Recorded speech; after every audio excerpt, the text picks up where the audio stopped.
Hello, this is Ametamartha with Collection Ascension, and this is going to be the full moon reading on June 14th.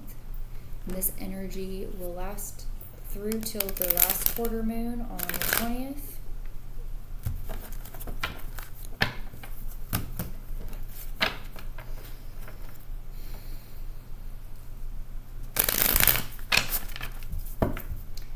For clear guided messages to provide to the collective in order for them to receive, or us to receive, a preemptive view of what there is to expect this week to unfold.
As we experience a restoration of our faith in ourselves and others, we put ourselves into a position where we can release the control of the way that we want things to happen and the way that we want things to come into fruition, and realize that it's our responsibility to create the life that we want through the thought field instead of trying to maintain some sense of control in the third dimensional experience. Because being able to surrender that control and allow ourselves to be pleasantly surprised by all of the different ways that the universe can meet us in our manifestations is what keeps us from blocking those opportunities. And here with the Page of Wands in reverse, to try to maintain that idea of control for our physical experience in like a more on or hands-on kind of way, blocks us up from that spiritual connectivity for those opportunities to come in. But seeing as we also have new beginnings in the Ace of with the Ace of Pentacles and the Ace of Swords, we're being asked to expect good things to come into our lives and just align with the belief system that this is in our future. We are putting something to a close, and new things are coming, are opening up to us, and that'll be in the physical and the like thought and action field. So we're going to have a rejuvenation of mind, and that will have an influence on our physical experience, because I think where we have been is in this apathetic place, and we're getting to become ready to take this cup. And if not, we're being asked to, because also we have this Knight of Cups in reverse, so it's that same offering. And in between we have the Strength card in reverse, which, talking about releasing control, strength is about being able to balance the ego and the spirit and kind of integrate the two so that you can create a harmonic relationship between the two aspects of yourself, your reptilian self and your spiritual self. And here with the theme being releasing control,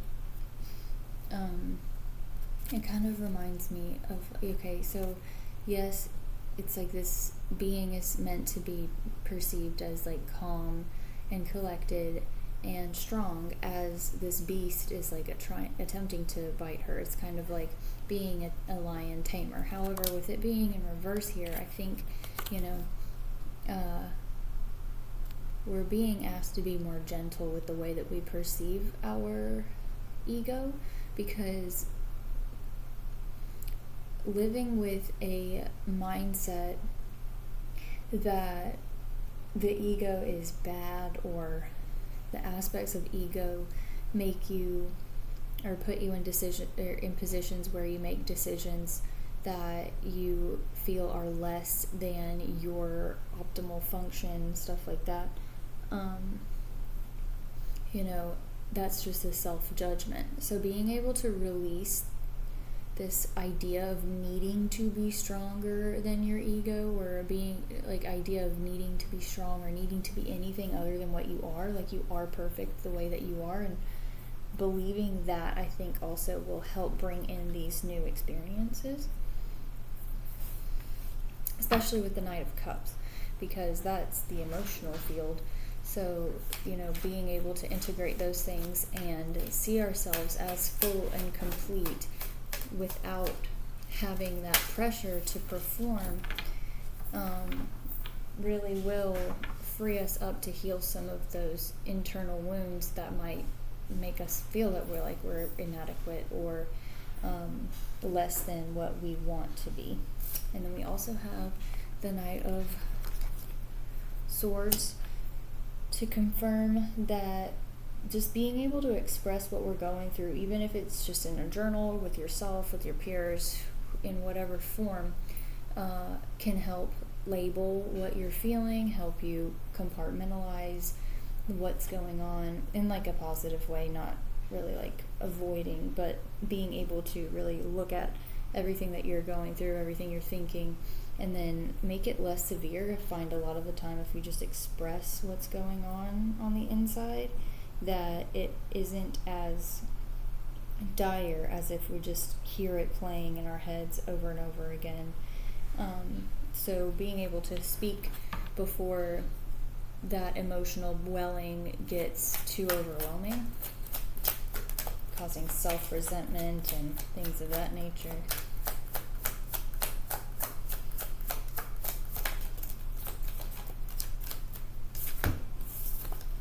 Okay, so we have the Two of Pentacles and the High Priestess. So being able to take that opportunity to balance certain things out, oh my goodness, amongst the chaos, right? Will allow us to attain physical wisdom, or like wisdom from our physical experience. And balancing these two balancing cards, and I always feel like the High Priestess has a bit of a balancing essence to her too, with the pillars being different colors. It's like I was mentioning with the Strength card, being able to really balance the light and dark aspects of yourself so that you can be a complete being and understand that either way you are perfect and in alignment with who you are meant to be right at this time, even if you have pressure to be better put on yourself. Or it's good to strive to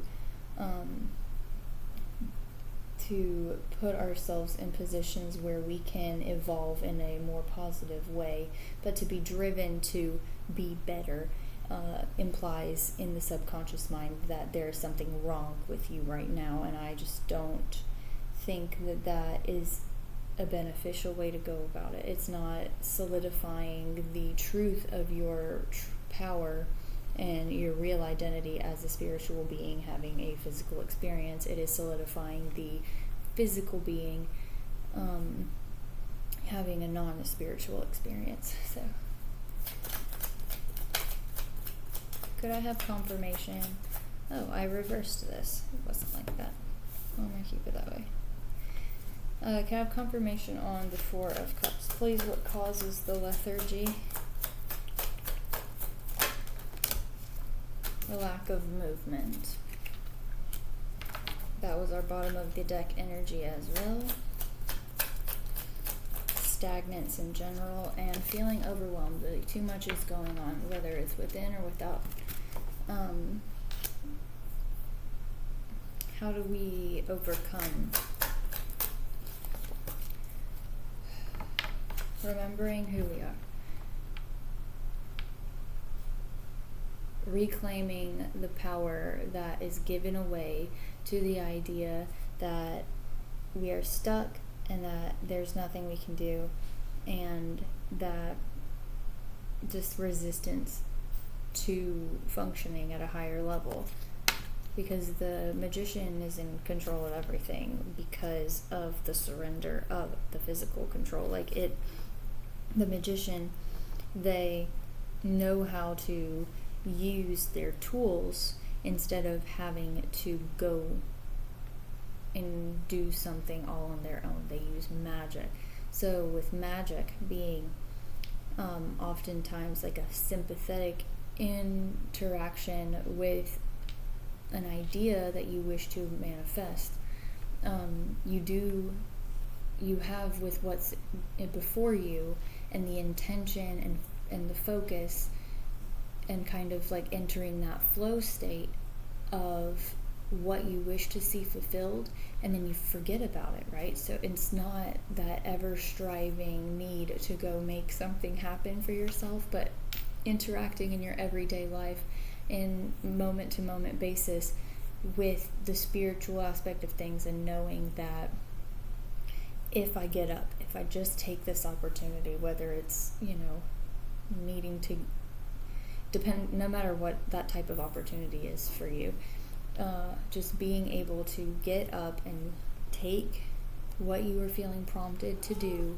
from your spirit, and putting in that effort and intention without having to ever strive to make it happen for yourself, and just having faith that the outcome is going to be better than you could have possibly imagined. And then that will give you a sound mind and an ability to swiftly move through positions in your life. Because we don't want to create a negative experience from our thought field, that disconnection from spirit. It's going to create a disconnected reality, and what we want is to be able to envision exactly what it is we want to see coming into fruition for us, and then believe that we are the manifester and the creator of that reality. So now I'm going to get some oracle cards. These are from the book Ask Your Guides by Sonia Choquette. I put the link in the description of every video because I feel as though that book is very beneficial in the aid of understanding universal communication and the way that your guides try to get your attention. And so these cards are just going to express which beings are around us this week who wish for us to ask for their assistance as we go through this shift into a more aligned, more positive experience.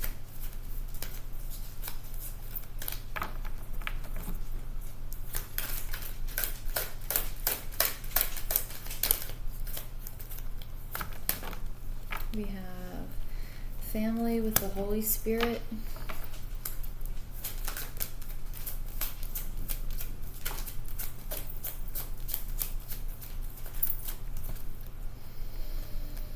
Bravado with the warrior guides.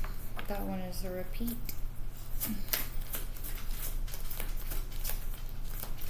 So our warrior guides really are motivating us to persevere. Then we also have truth and victory with the higher self and the divine helpers.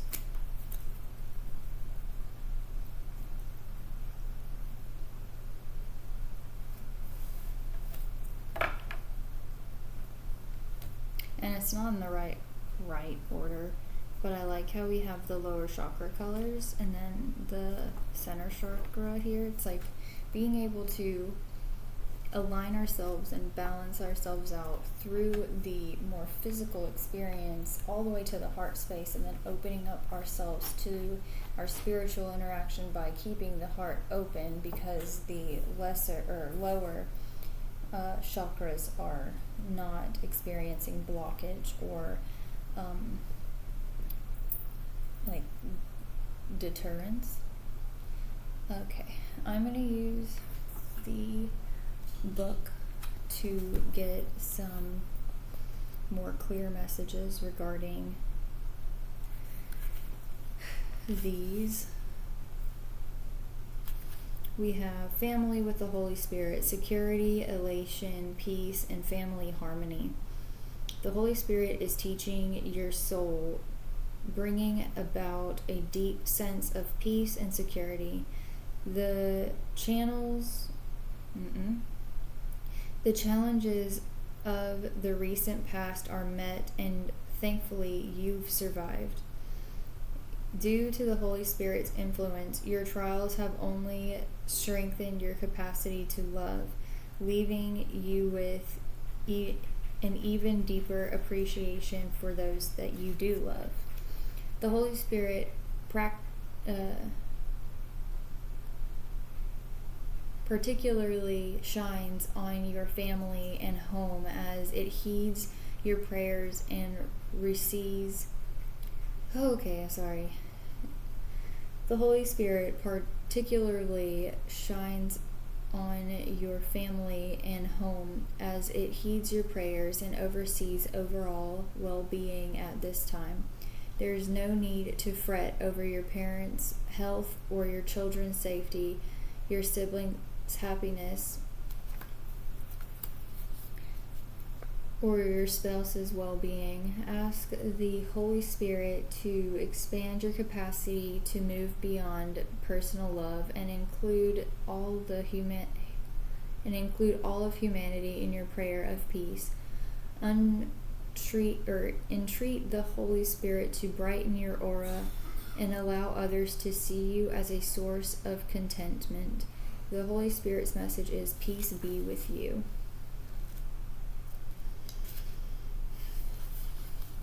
Bravado with warrior guides.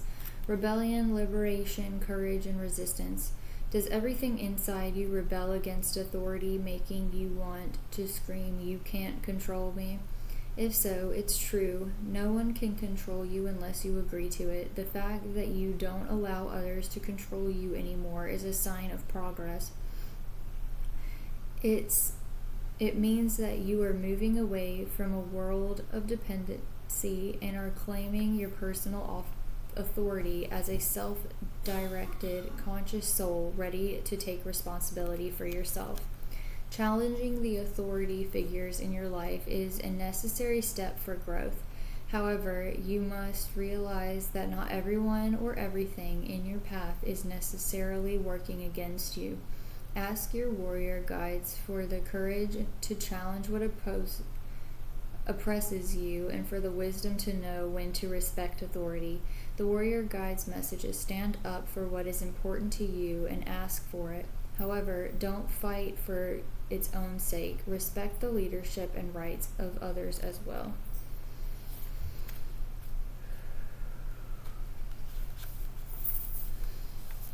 Truth with the higher self. Honesty, clarity, discipline, intellect.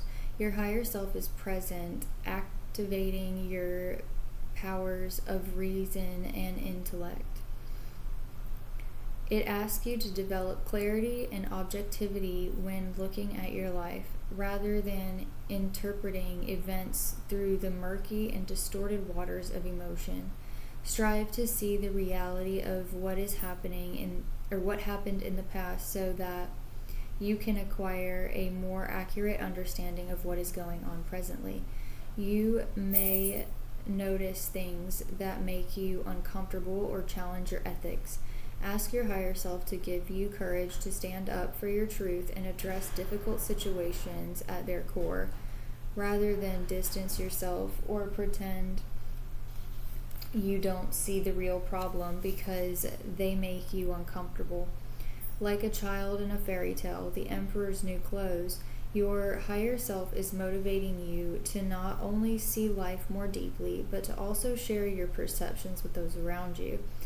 This is the time, for example, to address your unbalanced budget or look at the ways that you cut corners. It's also a time for acknowledging your ever-expanding waistline and seek out what's really eating at you.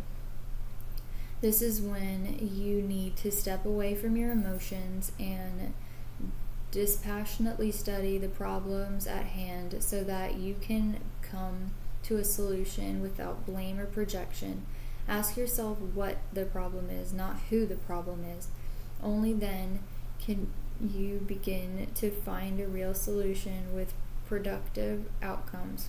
Your higher self is sharpening your perception and clarifying your view so that you can make important and necessary changes at this time.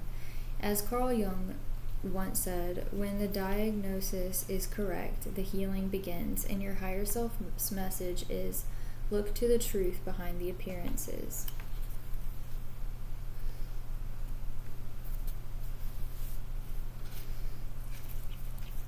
Okay. Victory, divine helpers, triumph, leadership, success, and accomplishment. Your divine helpers are present, bearing the good news that whatever you've been working on, you will succeed in. The bad news, well, there really isn't any bad news, but there is reality, which in your case suggests that you can fully enjoy your success only if you realize that you didn't get where you were by yourself. It isn't to suggest that you must diminish your light or be falsely modest in your achievements, not by a long shot. You deserve to shine, so please do. Your divine helpers simply remind you to be grateful and to acknowledge the contributions of those who have helped you to get where you are. This includes your spirits and helpers and guides as well. One final word: with success comes the challenge of standing alone in your light. Of course, you have heard the saying, it's lonely at the top. But it doesn't have to be that way if you remember how you got there. The divine helper's message to you is share the spotlight. So maybe a bit of humbling of ourselves is due so that we can open ourselves up for even bigger possibilities to expand beyond the limitations of our own understanding. And in the meantime, I hope that you have a good week and realize and embody all of the things that you have to be grateful for as we celebrate this full moon and all of its essence. And I wish to see you again next week. Thank you.